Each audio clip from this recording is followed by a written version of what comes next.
Bonjour, nous sommes le samedi 14 février 2026 et le sujet est l'impact des coûts de la DRAM sur les smartphones et leur production en 2026.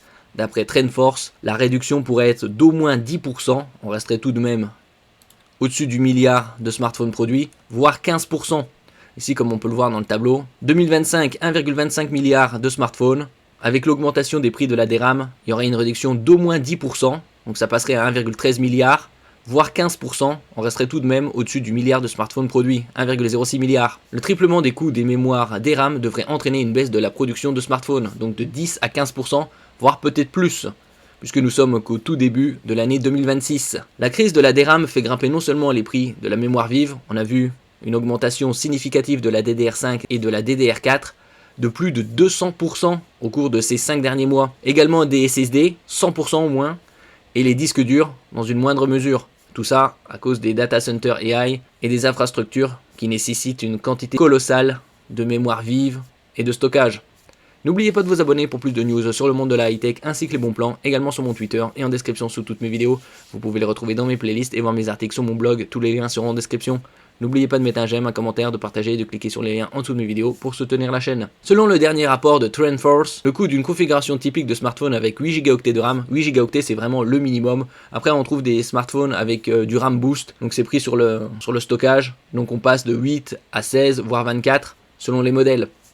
Et 256 Go de mémoire flash, aussi un minimum, surtout avec la multiplication des applications et également la taille des vidéos et des photos, a déjà augmenté de 200% par rapport au premier trimestre 2025, donc sur une seule année. Alors qu'il ne représentait que 10 à 15% des coûts de production d'un smartphone moyen l'année dernière, la mémoire vive et le stockage devraient désormais représenter 30 à 40% des coûts totaux, donc une multiplication par 3 ou 4 très importante. De nouvelles hausses de prix sont attendues dans le courant de l'année 2026, ça on en avait parlé il y a quelques mois. Il pourrait y avoir également des augmentations de prix en 2027, voire une stabilisation. Pas de retour à la normale avant 2028, voire fin de la décennie, selon certaines projections. Car la crise de la DRAM devrait s'aggraver en raison de la demande croissante des géants de l'intelligence artificielle. Pour de nombreux fabricants, l'augmentation des prix des smartphones pour les consommateurs finaux sera inévitable.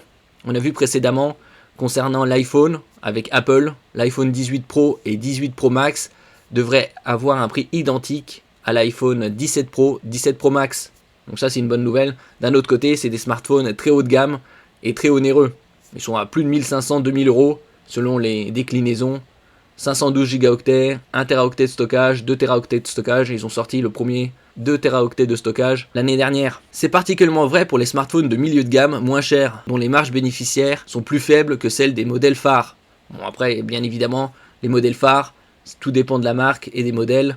On est dans les 1000 euros voire plus. Après on trouve des très bons smartphones milieu de gamme avec des specs très similaires au haut de gamme. Ce qui change, c'est principalement le CPU qui est plus ou moins performant. Je mettrai à la fin de la vidéo également des bons plans concernant des smartphones en dessous de 300 euros, entre 400 et 600 et entre 650 et 1000 euros. Les analystes de TrendForce prévoient que la production mondiale de smartphones chutera de 10% pour atteindre 1,13 milliard d'unités en 2026. En fonction de l'évolution des prix de la mémoire vive et du stockage, une baisse de plus de 15% est également possible, comme on peut le voir ici selon les projections.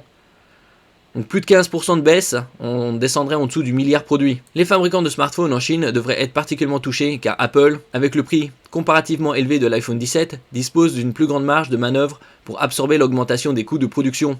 En outre, Samsung fabrique sa propre mémoire vive, Samsung qui est l'un des plus grands fabricants de mémoire vive, avec SK Hynix, son compatriote sud-coréen, et Micron l'américain. Et sa propre mémoire de stockage devrait donc mieux résister à la crise. On avait eu également des projections concernant le prochain smartphone de Samsung, le S26, Galaxy S26, S26 Plus et S26 Ultra. Le S26 Ultra ne devrait pas connaître de hausse de prix, tandis que le S26 et S26 Plus devraient connaître une augmentation de prix respectivement de 40 et 100 euros. Merci pour votre écoute et à la prochaine.